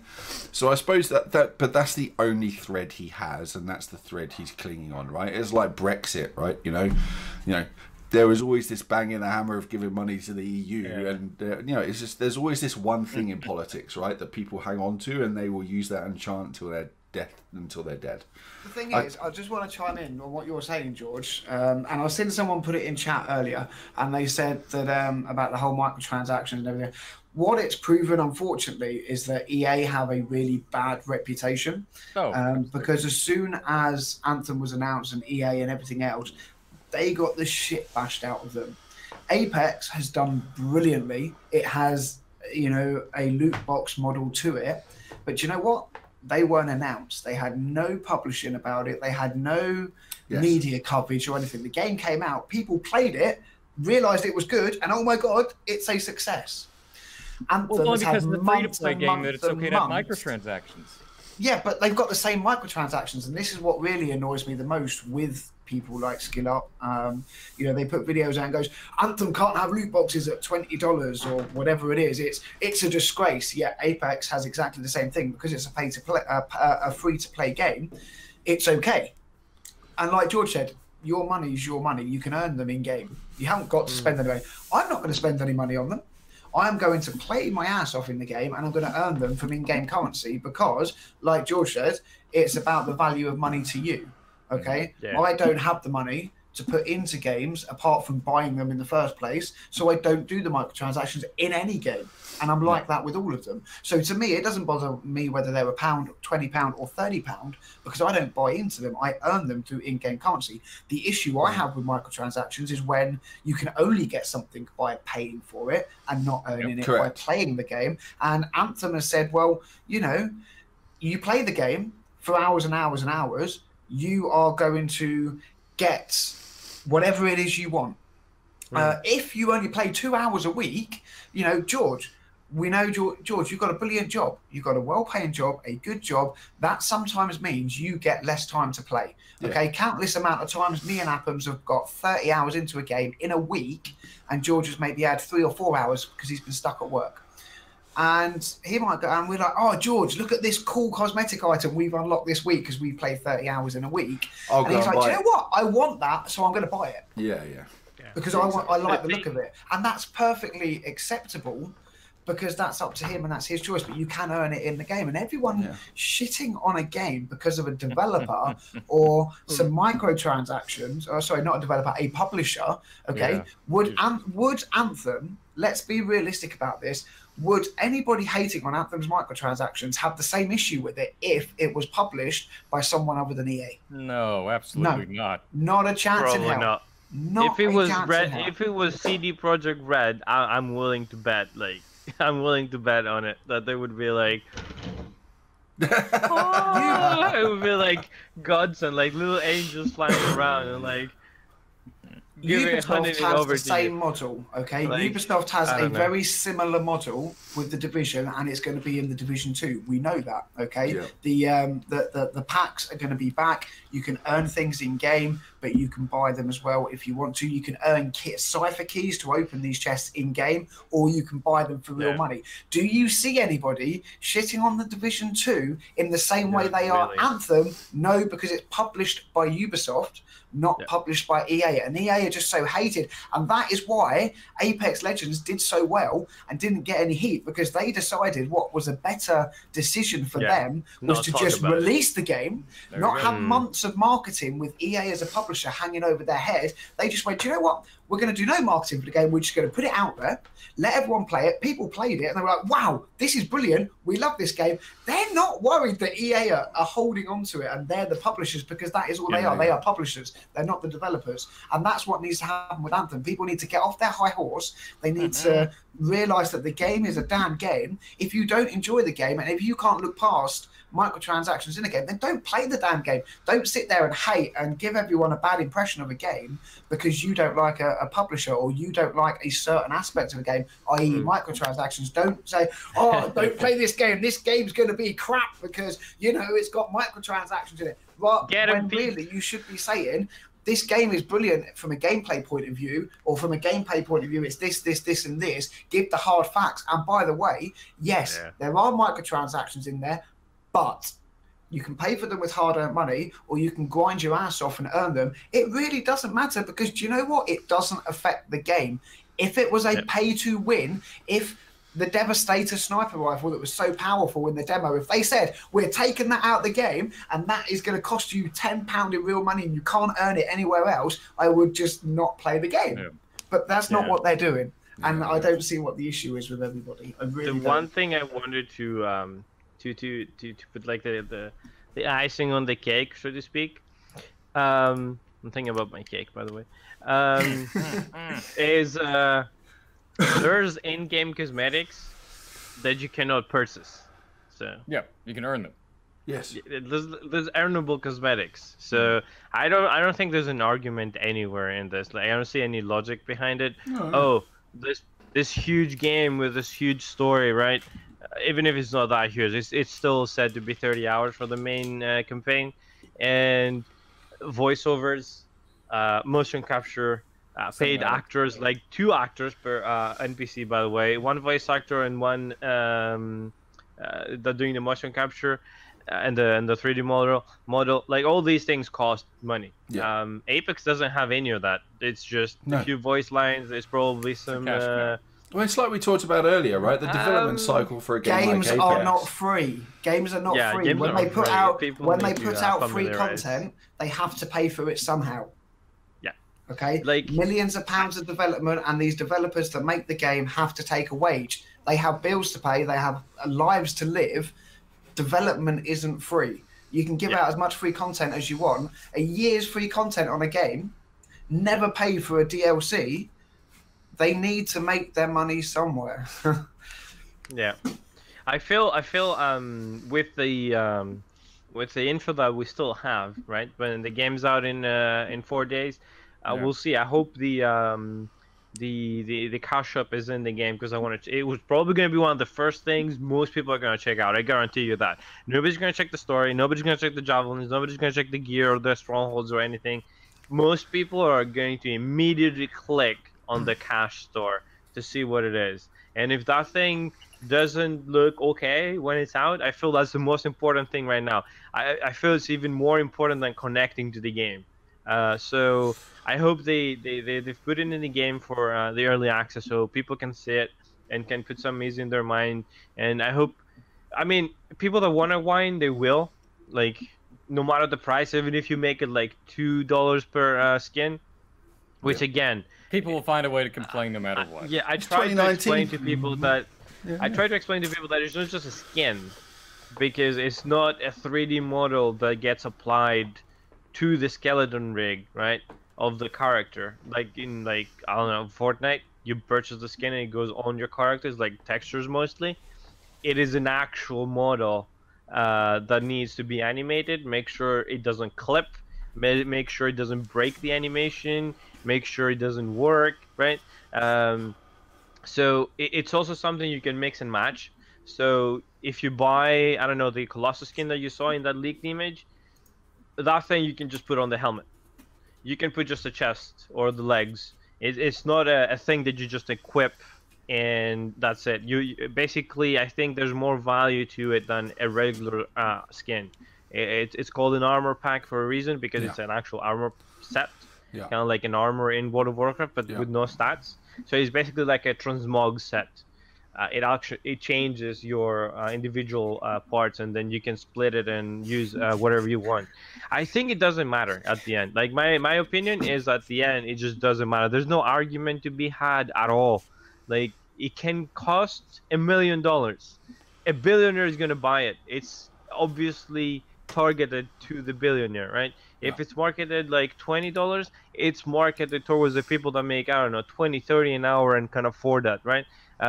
If it's marketed like at 10, 15, it's probably marketed for a wider audience. So we'll see. But at the end of the day, it doesn't matter, because it doesn't affect your gameplay. It's not going to do more damage. It doesn't unlock you missions. It doesn't unlock you a character, which javelins might down the road be added into the store. I don't know. I hope not. Yeah, I hope not. Imagine the backlash to that, just because it's BioWare and EA is like deadly combo. But again, Apex, you buy the hero in the store with money. That's okay, I guess. Yeah. That if you don't have money to buy the hero, you can't play it unless you farm for like 2 weeks. So I don't know. I really don't know. Anyway, Yeah, we've beaten this keep horse going. to a pulp for sure. Yeah, it's Yeah. Next yeah. question. I've got a question for you guys before we kind of start wrapping up, because I did kind of have a list of things where I wanted to get your feedback on. Shoot, Pete. What's your thoughts on Endgame? Obviously, we know we got strongholds. William, George, I know you're going to be kind of limited into what you can say, but obviously we've got strongholds. We've got legendary contracts and things like that. The Shaper Storms. Okay, now I'm sure we all remember the Shaper Storms back at E3 when it was first announced, and they all ran and jumped into it and things like that. Yeah. I mean, what are your expectations personally for Endgame? And I want to start. I'll start with. In fact, Bags. We should go first because we don't know, and then they can do theirs. Oh, they've So seen the end start. game at the capture event. I mean, I have some info. I've talked to some of these guys. I hope I hope that it's enough for people to keep playing the game. I hope it's just not just numbers, more defense, more attack, more this and that. I hope it's more variety down the road. I think we talked a little bit about it earlier. I hope they add more variety into it. Make the Storm Tyrant do a different attack. Make her spawn more spiders or something. Something. Like we don't know how Grandmasters 2 and 3 are going to work out. George, I mean, I just made a long video, almost 15-minute video on Anthem's endgame and how all that works. If you all want to go check that out. But the plug. George, you go on ahead. I've got my stuff I'll say. You haven't talked in a few minutes. Oh, that's all right. Well, I'm just a fantastic listener, as my wife George constantly talks all reminds the me. So Endgame for me. So actually being at the capture event, and we will probably say that we actually haven't seen any different Endgame to what you guys have seen, apart from. Okay. Right, so we've seen strongholds. And I'm actually playing in the video right now a stronghold, which outside of the capture event that's the Temple of Scar, right? Yeah, Temple of Scar. Really enjoyable. It's a brilliant stronghold. But actually, the strongholds are part of the endgame loop, but it is not the full endgame loop, right? And that's what everybody sort of needs to understand, right? So, things like cataclysms, and then there are other areas that they haven't even talked about yet, that we will find that are going to be part of endgame. The biggest part of endgame for me, really, and this actually comes from my Diablo world, is going to be it's the builds, right? It's you play the Destiny doesn't do endgame very well, right? In my opinion, because it has raids, right? It has raids, yeah, but that's its endgame loop. It makes things more challenging. It doesn't allow you to change your hunter's play style dependent on a type of build that you do, because you're only changing a few bits, right? A true endgame for me is actually being able to really divulge and really dig deep into a build that allows you to specify and spec into very specific things and then min-max into those, which is something that the Division really does allow, and it's something that this game, Anthem, is absolutely going to really, really allow you to do. Such as things like you're playing the Colossus in the demo and you're like level 15, and that thing is literally a wet paper bag with a shield, right? If you piss on it hard enough, it's going to break, right? There you go. Whereas in Endgame, the Colossus is an absolute damage dealer and an absolute tank, and it's just unfortunate you don't really get to see that. But you will be able to understand it once you get there. Yes, strongholds are part of the end game, and they're not the end but game. though it's not the end game, right? It's actually not, and we even as part of VA Game Changers have still not been given the opportunity to really see that. Now, as far as you're just getting money. Exactly. I'm just getting money to turn up and talk. Yeah, where's my check? But the real interesting thing is, and I hope is that we're gonna see things, and I've spoken to a few people here and there, is that we'll get to see things like Diablo Rifts, right?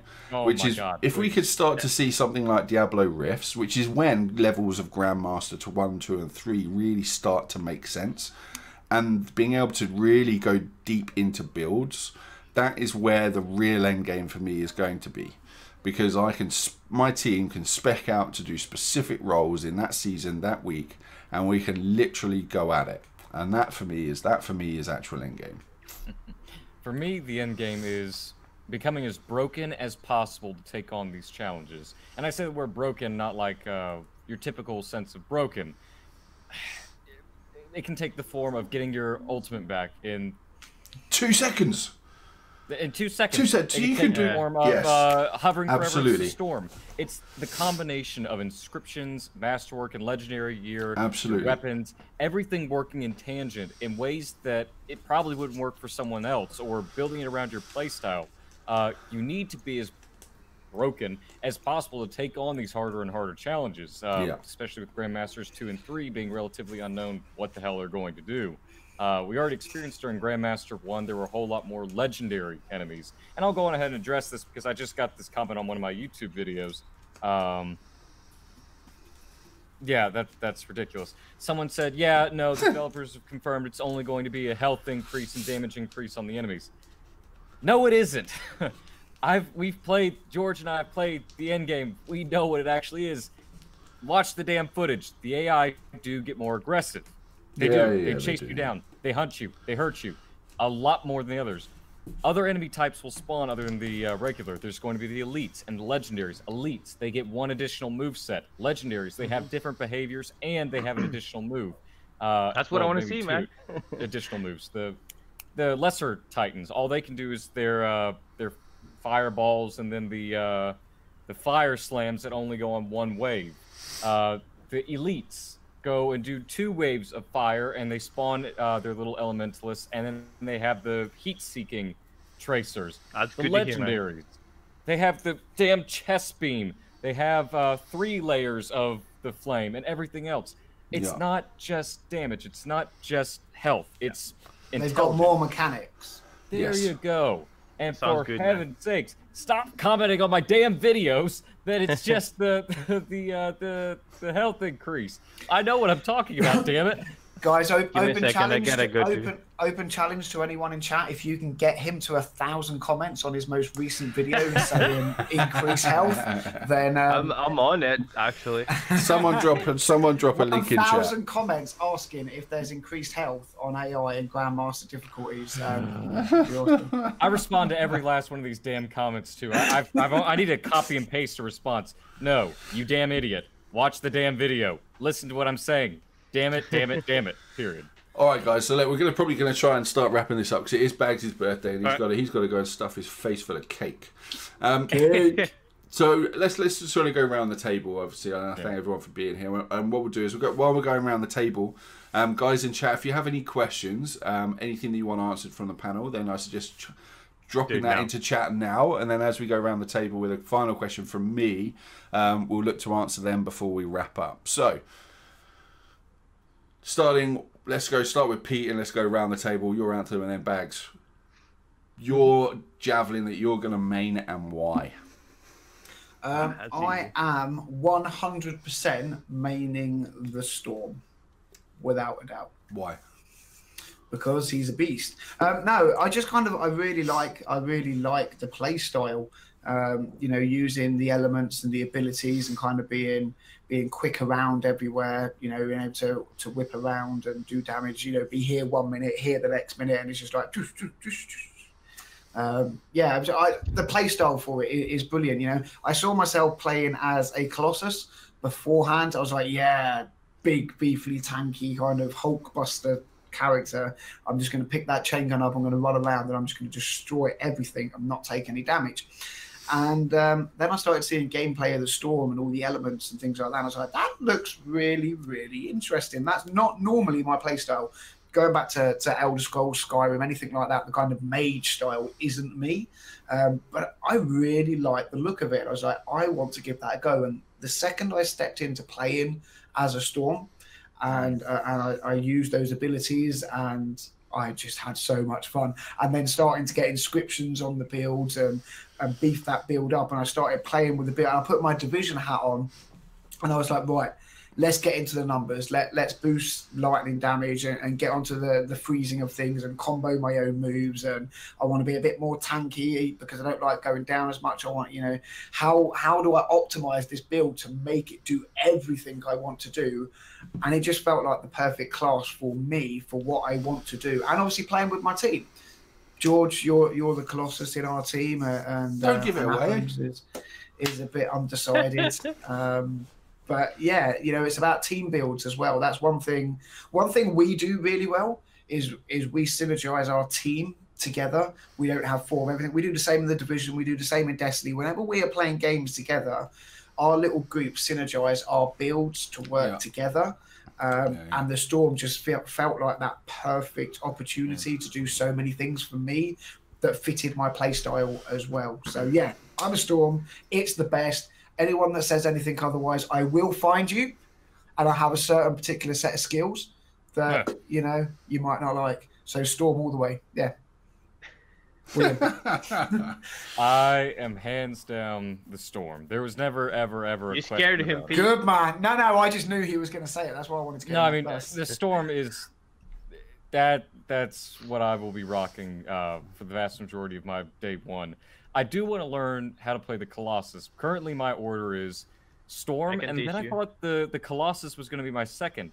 But it turns out it's the Interceptor, and I've never played the Speed or the high DPS or the Ninja or whatever, but it's Storm, Interceptor, Ranger, Colossus. I can't play the Colossus. I feel too squishy. Even in the end game when I had, George, you know what I'm talking about, with one of those builds where you had like a lot more health and a lot more armor, I didn't feel that major difference. But I need you all to teach me how to play it because I need to be able to make content on Colossus. So, teach me, teachers.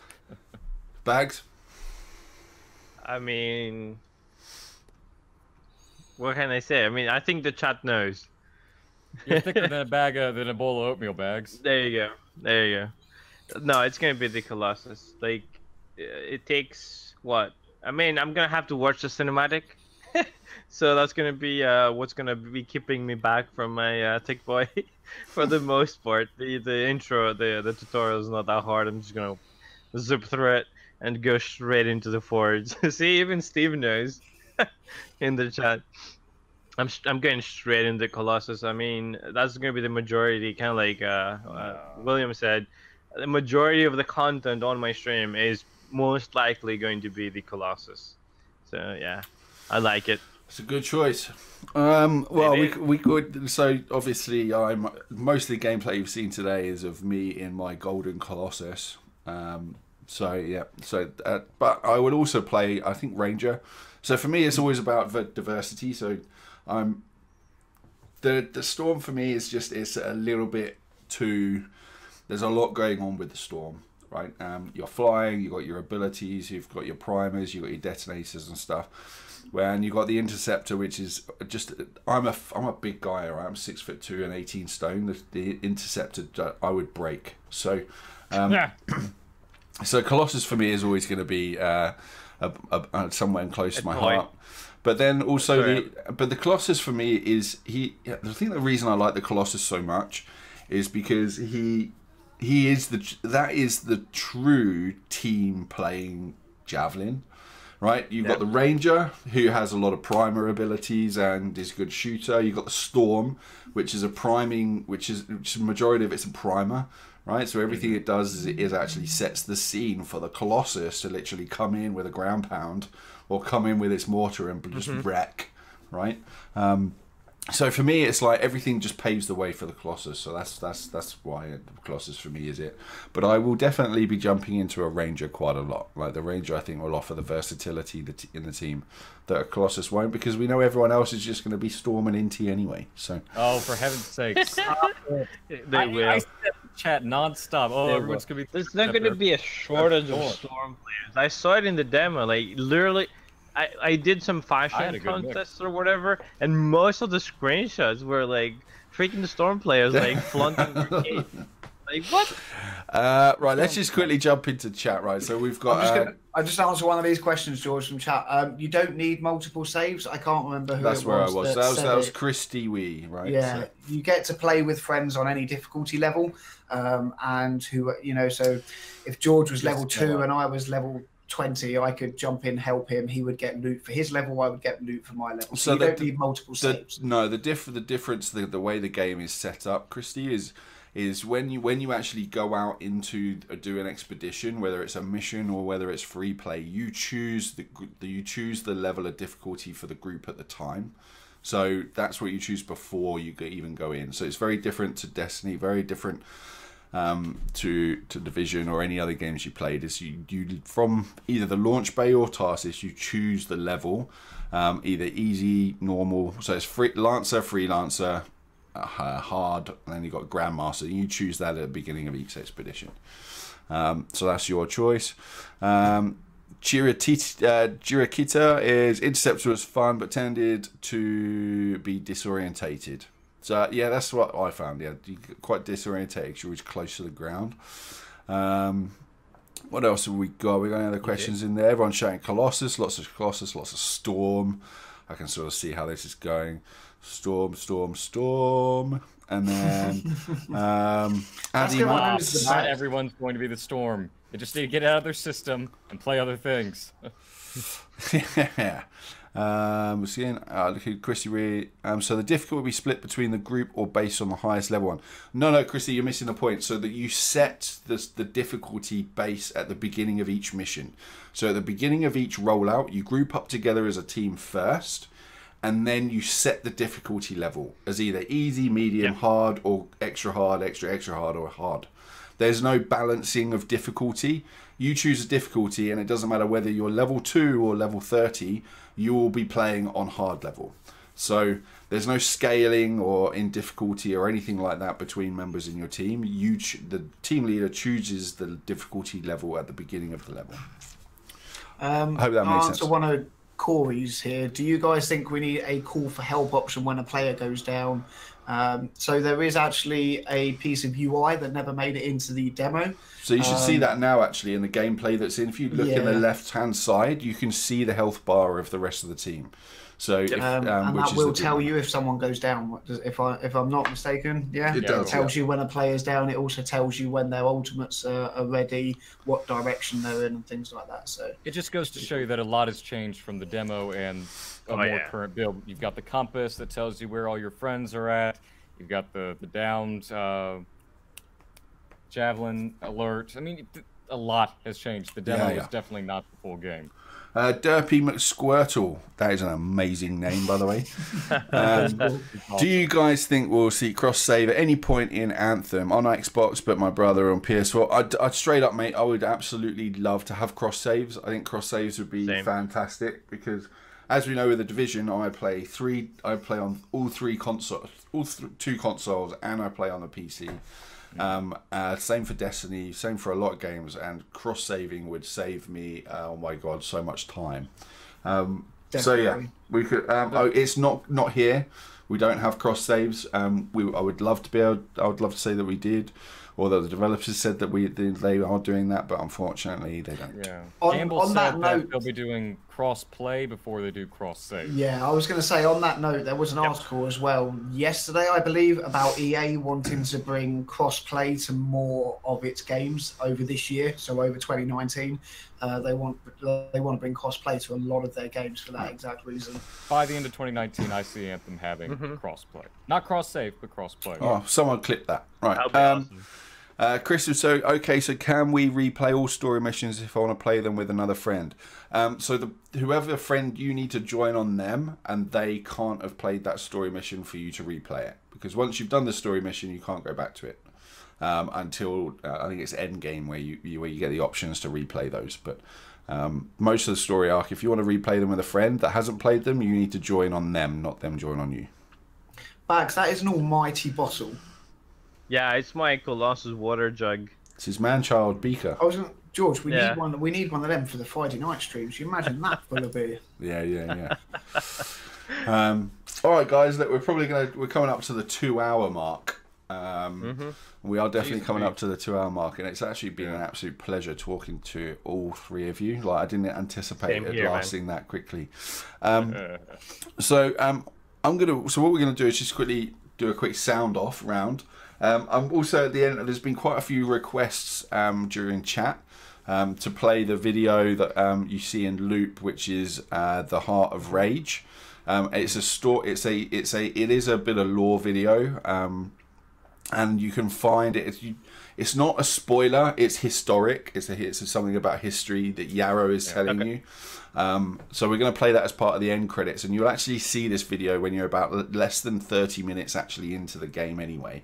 But I know it's a bit of pre-release, so we've been able to release as part of Game Changers. Look, we've been able to release that as part of the Game Changers. Money! Pass me the money!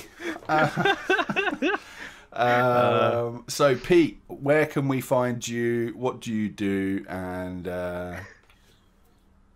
I am sitting in a chair in a house in Cornwall. No, that's not what you meant, is it? Yeah, guys, you can find me on Twitter, Twitch, YouTube, P3T3TT. I am pretty much the same anywhere. If you guys are playing on PC, feel free to add us up as well. We're going to be doing a lot of play sessions through Anthem. We're going to be streaming. I think the servers go live at 10:30 p.m. on Thursday night for us. And I aim to be live with the beautiful Binary, and possibly Bagsy or other people that are free as well. We'll be getting a team together to blast out the story. But yeah, you can find me on Twitter, Twitch, which I use occasionally when I have the time, and YouTube being my priority. Yeah, that's it. Okay. I play games. I play games. William, I talk about them. Well, I am on YouTube as Your Anthem. I will be covering literally every facet of Anthem: lore, gameplay, discussion, builds, guides, you know it, you name it, we'll be doing it. You can find me on Twitch as Your Anthem. You can find me on Twitter as Anthem Your. You need to change that. Look, I want that asshole who took my Your Anthem 8 years ago and never posted a damn thing. Damn you, Twitter, for not releasing that tag already. I will change eventually, and yeah, Twitter, Twitch, YouTube, that's where I am. Fantastic. Bags. Guess it's my turn. AI Bags, AI_Bags over on Twitch. Anthem Insiders on Twitter and YouTube. Those might be, and never mind. Those, you'll find me there. You'll find all the links to like our Discord and everything. I don't update, I don't post regular videos on YouTube, kind of like William does, or Pete. I do upload the VODs though from the gameplay streams and anything that's very important. So you'll find it there. The focus is on Twitch, 100%. It's going to be on a live stream, playing with viewers, things like that. So I'll be very glad to see you guys in the chat. Fantastic. And I just want to say, dude, it was awesome. Oh, mate, it's been thank brilliant. you guys so much. Sorry, George. No, go on, mate. You go. I was just going to say one quick question to guys in chat. Just a very simple yes or no question, because it's something that I want to talk to George about later. But as the Anthem universe side of it, how would you guys like to see more content on the Anthem universe side? Like, would you like to see 24-hour streams pretty much on their channel? Just a question. Why you've got so many people in chat? Is that for me or for people in chat? That's for people in chat. Yeah, like how would you like to see, at the Anthem Universe team actually being able to put out a lot more stuff? As someone who watches this stuff regularly, I mean, you could I don't think George is gonna handle the 24-hour stream. He said 24 hours with lots of cocaine and Red Bull. Yeah, it will probably be. Oh my god. Right, so look, guys, I want to thank you. Like, Bags, it's your birthday. You spent more time with us than we had than your own family on your birthday. So thank you very much, man. Happy birthday! I kind of want to get guys. Thank you. Then we've also I'm gonna be streaming on my own channel after this. And then we've also got Pete. Thank you, my brother. You're a close friend, and it's been a pleasure doing this with you. And we should definitely do more of them. William, as always, it's great to see your face for once rather than actually just some gameplay, which is great. Everybody, so I am Binary, but I'm also Anthem Universe. So Binary is obviously my personal gamer name, but Anthem Universe is for all those that are new. There's we do weekly shows. We be doing as much streaming as possible as well. As you see up in the middle of the screen, we are doing a giveaway in conjunction with Extreme Console and there's a digital design for your chance to win one of those controllers. So you can choose either Xbox or PS4 in one of those 4 designs. Right, so make sure you chop into that.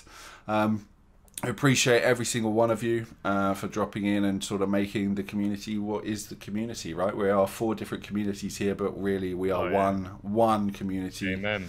And so just appreciate everything that you do, and we will see you. We'll see you next when we're over the wall. Actually, I'm going to play you that video now. So stick around for 5 minutes if you want to watch this video on the Heart of Rage.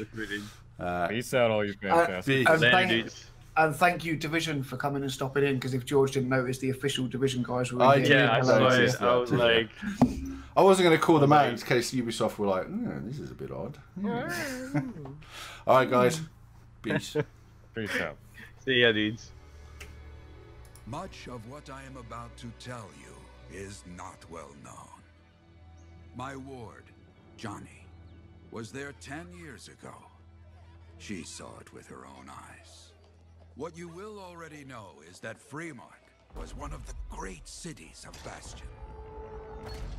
Ancient, proud, prosperous. But most important, it held the largest and greatest enclave of freelancers anywhere. The freelancers, along with the Sentinels, guardians of the walls, protected Freemark and its people from the chaos of our world. Until one day, the Dominion arrived on their doorstep. Cruel conquerors from the north.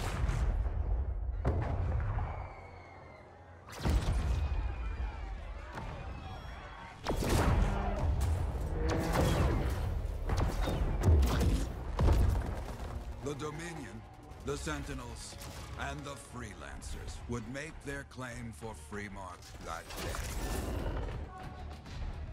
Each group heirs in their own right to the legendary General Tarsis and her Legion of Dawn.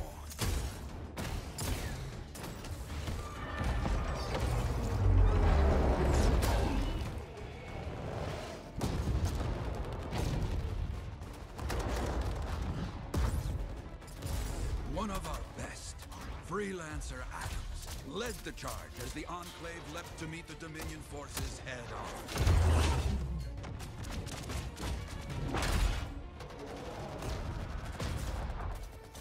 My Johnny says the army was massive. The Dominion was led by Dr. Harkin, a man never seen before or after that day. He came to take the city at any cost. So they fought, outnumbered, outflanked, and outgunned. Freelancers fought.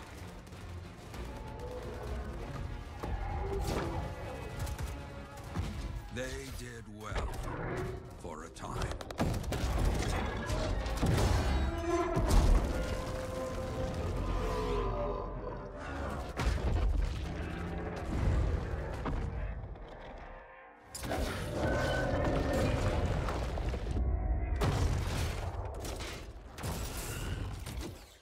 But the walls of the Great Freemark did not hold.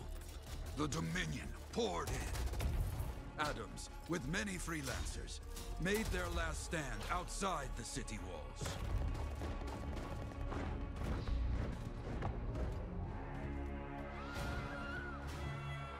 While some, like Johnny, stayed to help who she could.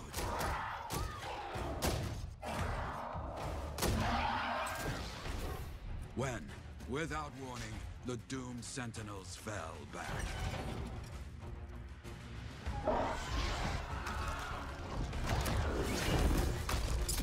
But now I tell you, that deep in the city, Johnny discovered what the Sentinels already knew. The Dominion didn't want to destroy Freemark. They wanted to capture an ancient Shaper relic that was protected deep inside the city. The Cenotaph.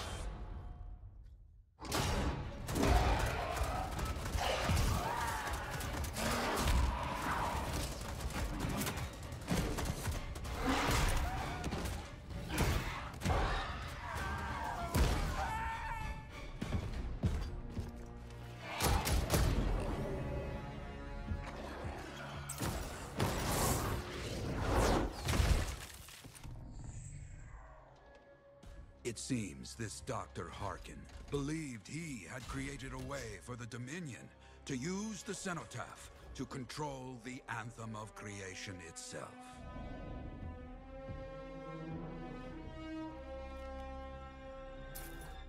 Arrogance. The Anthem will not be controlled. The terrible cataclysm, which was unleashed that day, destroyed Freemark, destroyed the Dominion, destroyed everything.